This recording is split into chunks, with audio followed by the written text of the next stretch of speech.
Hare Hare.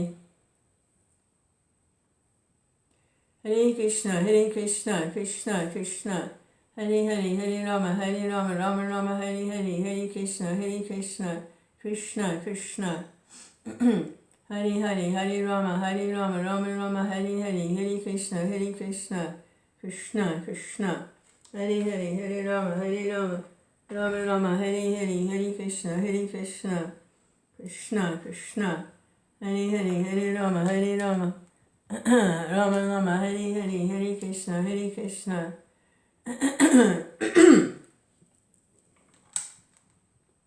Krishna Krishna, Hare Hare, Hare Rama, Rama Rama, Hare Hare, Hare Krishna, Krishna Krishna, Hare Hare, Hare Rama, Rama Rama, Hare Hare, Hare Krishna, Krishna Krishna, Hare Hare, Hare Rama, Rama Rama, Hare Hare, Hare Krishna, Krishna Krishna, Hare Hare, Hare Rama, Rama Rama, Hare Hare, Hare Krishna, Krishna Krishna, Hare Hare, Hare Rama, Rama Rama, Hare Hare, Hare Krishna, Krishna Krishna, Hare Hare, Hare Rama, Rama Rama, Hare Hare, Hare Krishna, Krishna Krishna, Hare Hare, Hare Rama, Rama Rama, Hare Hare, Hare Krishna, Krishna Krishna, Hare Hare, Hare Rama, Rama Rama, Hare Hare, Hare Krishna, Krishna Krishna, Hare Hare, Hare Rama, Rama Rama, Hare Hare, Hare Krishna, Krishna Krishna, Hare Hare, Hare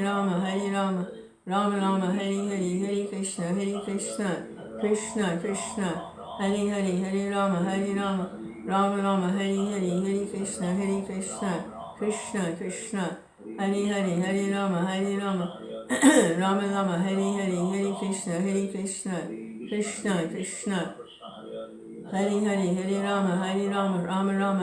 Hare Krishna,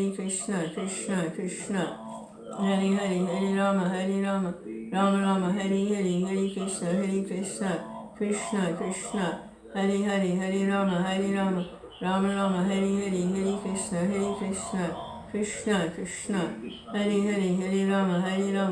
Hare Hare, Hare Rama, Rama Rama, Hare Hare, Hare Krishna, Krishna Krishna, Hare Hare, Hare Rama, Rama Rama, Hare Hare, Hare Krishna, Krishna Krishna, Hare Hare, Hare Rama, Rama Rama, Hare Hare, Hare Krishna, Krishna Krishna, Hare Hare, Hare Rama, Rama Rama, Hare Hare, Hare Krishna, Krishna Krishna, Hare Hare, Hare Rama, Rama Rama, Hare Hare, Hare Krishna, Krishna Krishna, Hare Hare, Hare Rama, Rama Rama, Hare Hare, Hare Krishna, Krishna Krishna, Hare Hare, Hare Rama, Rama Rama, Hare Hare.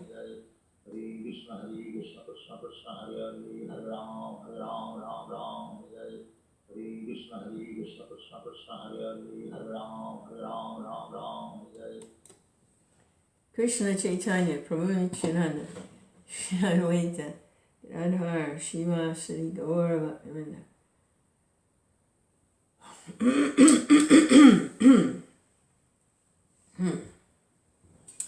Krishna.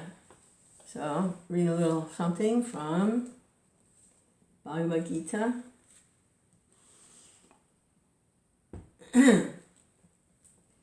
It's the Song of God, Bhagavad Gita. Song, Gita means song. Hare Krishna.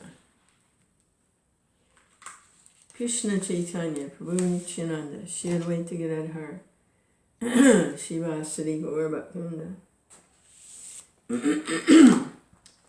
So Krishna is sitting there with Arjuna on a chariot, and he is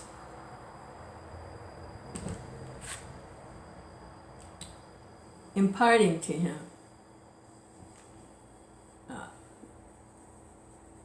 this transcendental wisdom of the nature of the soul.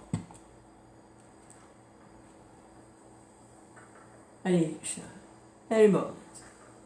So Krishna and Arjuna, Krishna is speaking to Arjuna on the chariot, but the conversation is heard by Sanjaya, and he's a disciple of Srila Vyasadeva. And Sanjaya is hearing the conversation between Krishna and Arjuna, and he is relating it in real time to Dhritarashtra. So it's not just Arjuna that is hearing the Bhagavad Gita, the Song of God. Sanjaya is hearing it, and also Dhritarashtra. So it's not just Arjuna hearing Bhagavad Gita. Sanjaya is a disciple of Srila Vyasadeva. So he has mystic powers, and he's pretty much a transcendentalist as a disciple of Vyasadeva, who is an incarnation of Krishna for literary purposes, for the purpose of Bhagavad Gita. Vyasadeva is the compiler of all the Vedas, including the Mahabharata, in which the Bhagavad Gita is the jewel, the centerpiece.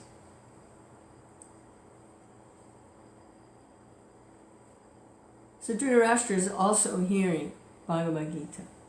At the same time, Arjuna is hearing Bhagavad Gita. Dhritarashtra is hearing all of this about the soul, and not the body, and we're eternal, and do one's duty, and like this. And then later on, so many other things will be explained about action and reaction and karma, transmigration of the soul. Dhritarashtra is hearing the same thing that Arjuna is hearing.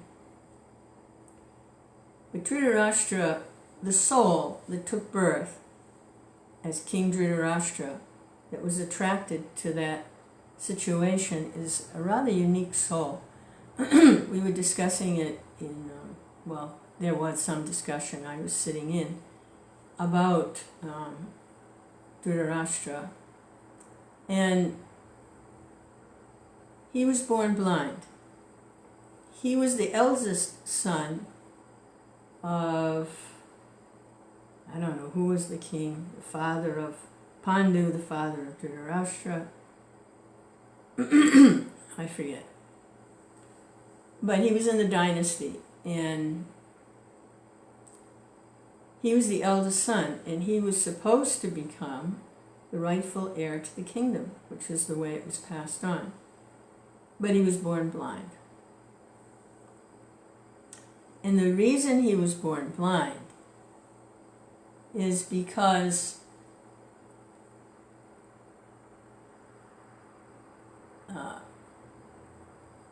there was a practice that was acceptable in antiquity, that if a man could not beget a child and his wife, then his brother could beget the child in his brother's wife.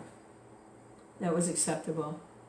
It's not something recommended today, but you're going back 5,000 years, and the world was a lot different then in some ways.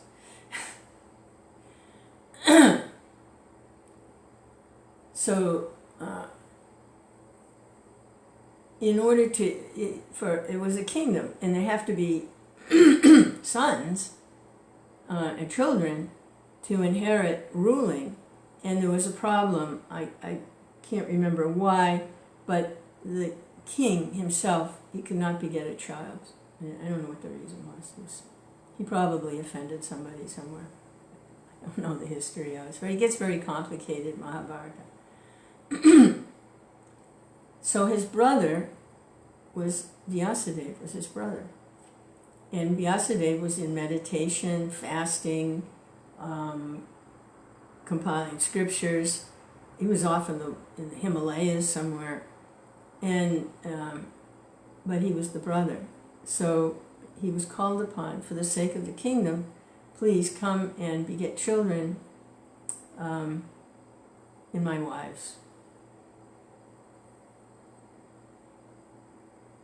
So the king had at least 2 wives, maybe more, but in these two particular wives, maybe his favorites or something. Vyasadeva,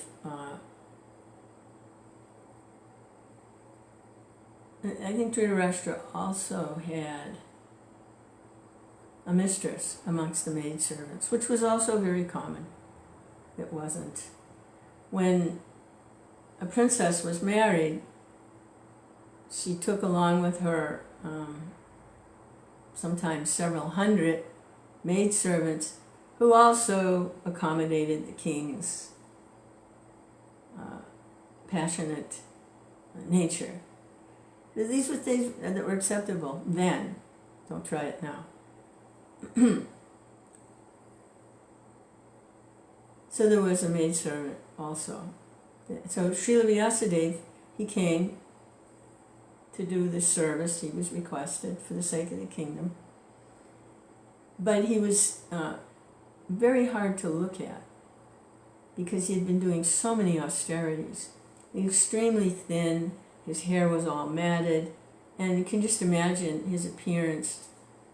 Perhaps he hadn't bathed. He was just absorbed in austerities. He wasn't even concerned with his body at all. So he was very hard to look at.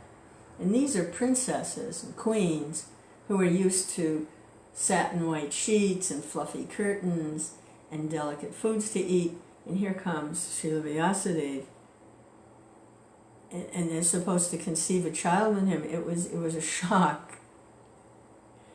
So they had some reaction. One of the queens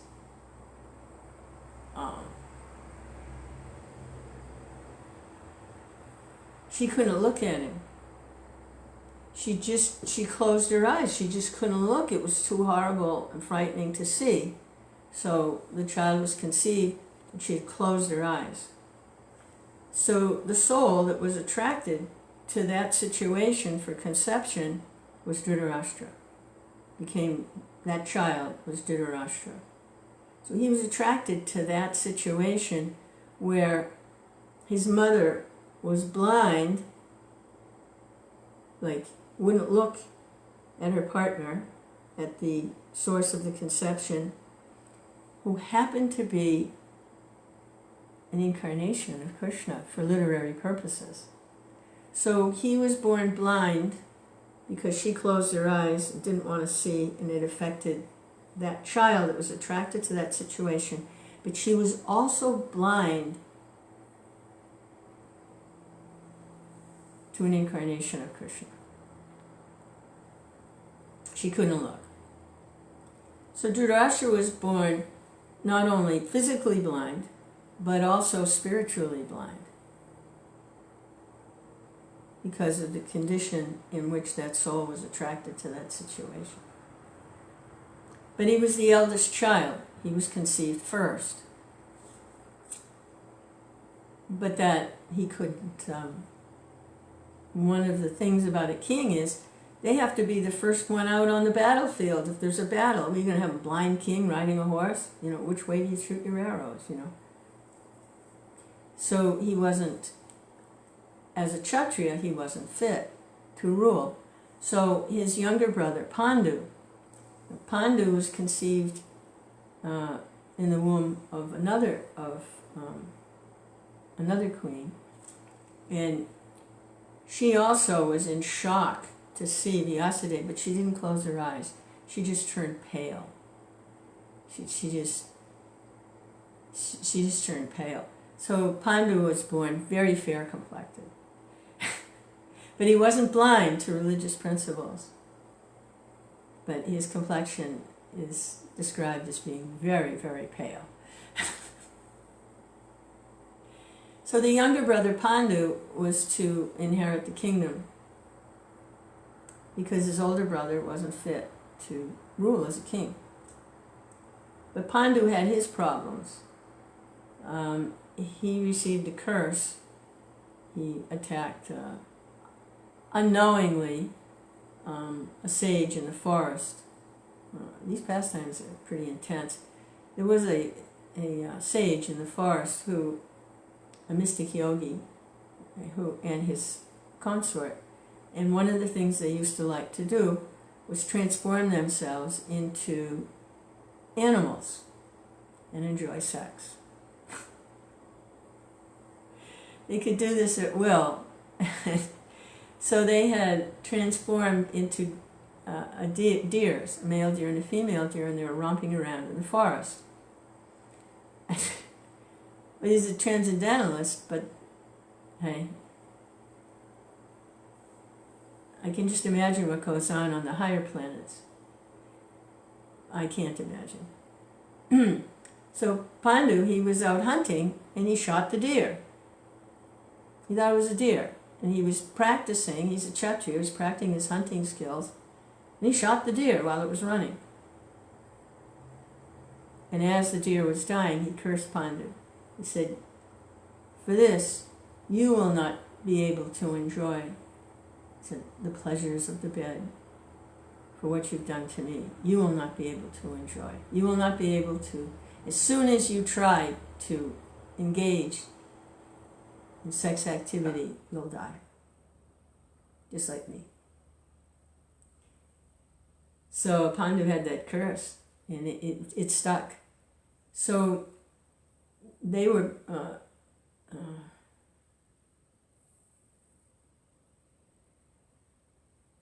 in the forest. Can't remember why. Everyone's always getting banished to the forest. But they were in the forest, and he was there with Madri and Kunti. And he couldn't conceive children because of the curse. But Kunti, this is so complicated, she had received a benediction from one of the Munis that was visiting the palace when she was a princess before she was married. Not Kunti. Yeah, Kunti. Kunti. Queen Kunti. And that she could conceive a child by calling any demigod. And she was given mantras. He was pleased by her service, so he gave her this benediction. So she tried it out one time, and that's how Karna was born. He was born from her ear. So he's actually one of the Pandava brothers also, but since she wasn't married, she had to give the child up, that nobody should know. But now later in the forest with Pandu, she used the mantras so that, and they were considered Pandu's children because she was his wife. So Arjuna was conceived by Arjuna was conceived by Indra. Yudhishthira was conceived by Mantra. Yamaraj, Bhima by Vayu, the controller of the wind. These are all demigods. And I don't know how she did that, but Madri conceived 2 children by mantra also. Would she share the mantra? I don't know how that worked.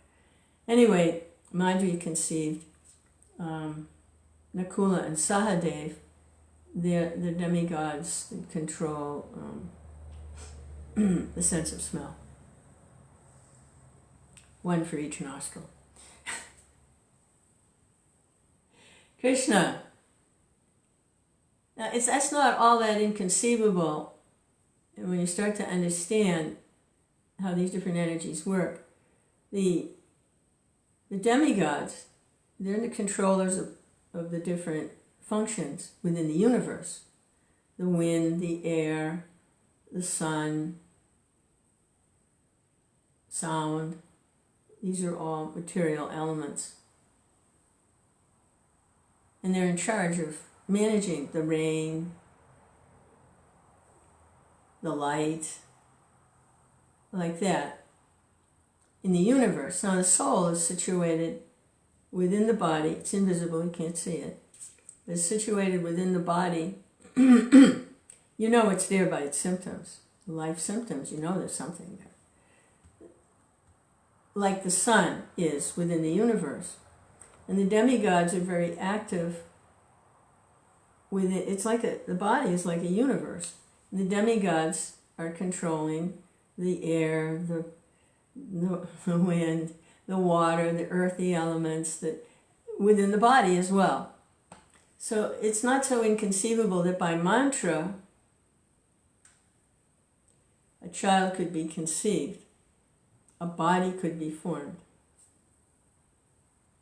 Mantras are really powerful things. Just try chanting Hare Krishna for a while and you might get a little sense of it. So they were conceived by mantras, by calling those particular demigods. Hare Krishna, Hare Krishna.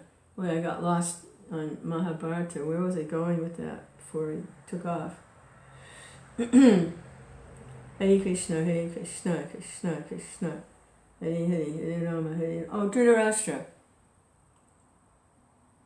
So that's Pandu. His mother just turned pale when she saw Vyasadeva. But Dhritarashtra's mother, she couldn't look. So he was born blind physically and blind spiritually. Because Vyasadeva is personality of spirituality. He's a spiritual person. So, the incarnation of Krishna. So he's also hearing Bhagavad Gita. At the same time Arjuna is hearing.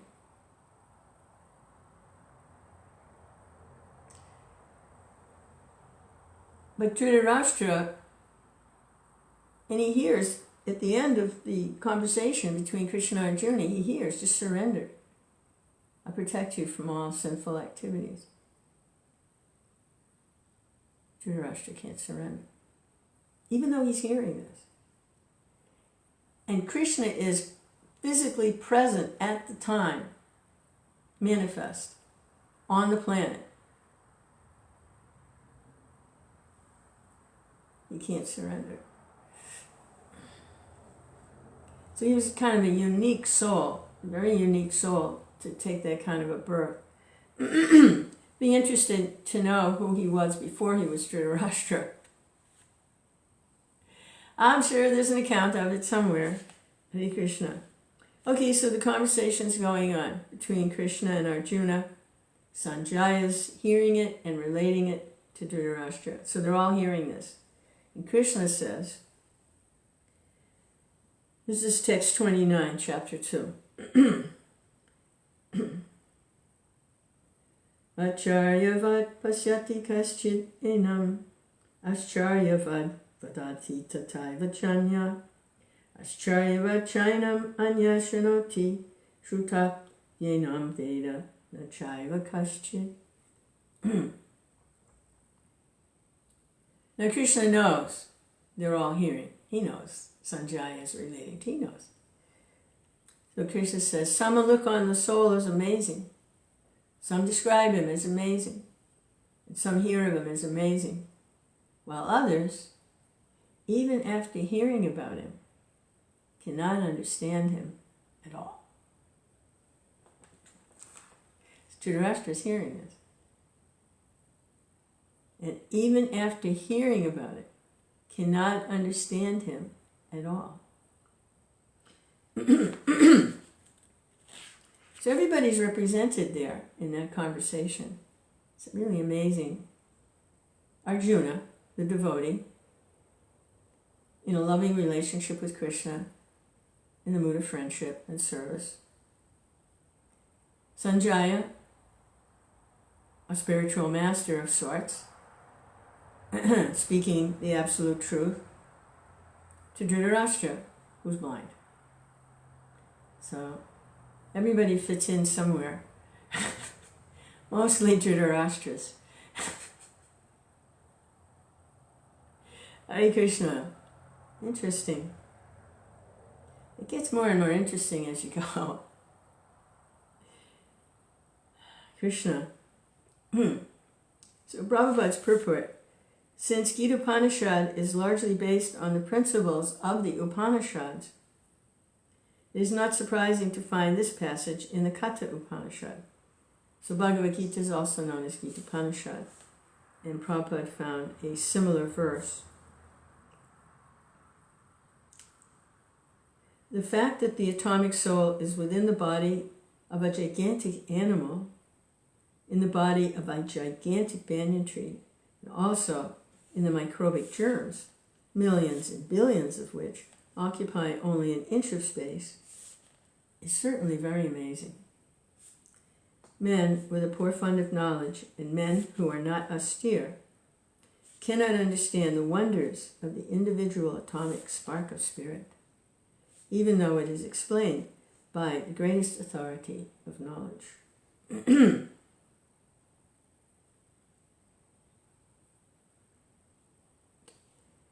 Yeah, that's Dhritarashtra. Poor fund of knowledge and not austere, attached to royal life and blind to spiritual knowledge.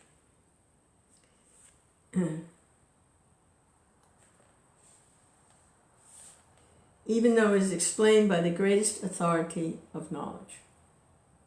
It's amazing. Dhritarashtra is hearing this. Amazing. Who imparted lessons even to Brahma, the first living being in the universe. Owing to a gross material conception of things, most men in this age cannot imagine how such a small particle can become both so great and so small. You know, Prabhupada described that when someone wants to instruct someone else about something that's a little sensitive, they might choose someone they already have a solid relationship with to speak, and the other one to overhear. The example Prabhupada used was a mother-in-law.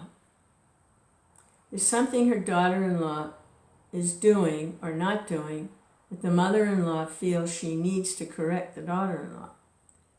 But the relationship is always a little sensitive because it's the daughter-in-law.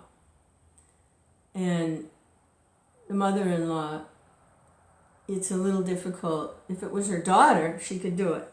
But it's a daughter-in-law, and it's always a little sensitive to try and instruct the daughter-in-law.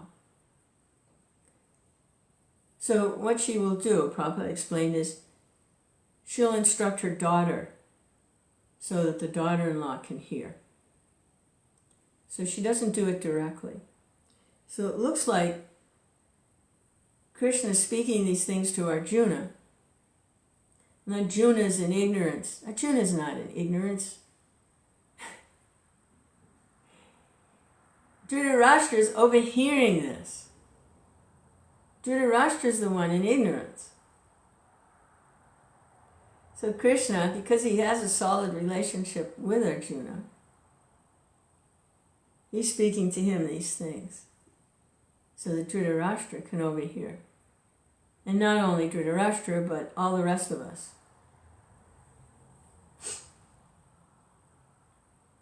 Because Arjuna already has a loving relationship with Krishna. It's not a problem. So in the purport, Prabhupada says, owing to a gross material conception of things, most men in this age cannot imagine how such a small particle can become both so great, so small. So men look at the soul proper as wonderful, either by constitution or by description. Illusioned by the material energy, people are so engrossed in subject matter for sense gratification that they have very little time to understand the question of self-understanding, even though it is a fact that without self-understanding, all activities result in ultimate defeat in the struggle for existence. Perhaps one has no idea that one must think of the soul and also make a solution of the material miseries. Some people who are inclined to hear about the soul may be attending lectures in good association, but sometimes owing to ignorance, they're misguided by the acceptance of the supersoul and the atomic soul as one without distinction of magnitude. It's very difficult to find a man who perfectly understands the position of the soul, the supersoul, the atomic soul, their respective functions. Relationships, and all other major and minor details, and it is still more difficult to find a man who has actually derived full benefit from knowledge of the soul, who is able to describe the position of the soul in different aspects. But if somehow or other one is able to understand the subject matter of the soul, then one's life is successful. The easiest process for understanding the subject matter of self, however, is to accept the statements of Bhagavad Gita spoken by the greatest authority, Lord Krishna, without being deviated by other theories. But it also requires a great deal of penance and sacrifice, either in this life or in the previous ones, before one is able to accept Krishna as the Supreme Personality of Godhead. Krishna can, however, be known as such by the causeless mercy of the pure devotee and by no other way.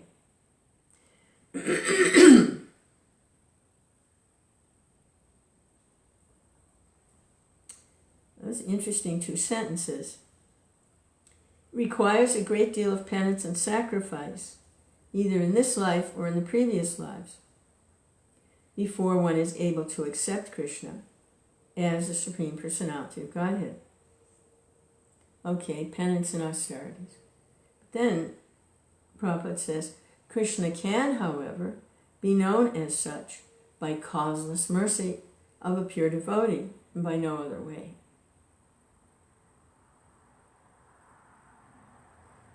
No other way. It's a little confusing. Requires a great deal of penance and sacrifice. However, he can be known by the causeless mercy of a pure devotee and by no other way. I have to think about that a little bit. On the one hand, it sounds like, well, you can do it just by penance and austerities. It takes a lot, but you can do it that way. You can accept Krishna. But then he says, but really there's no other way except by the causeless mercy of the pure devotee.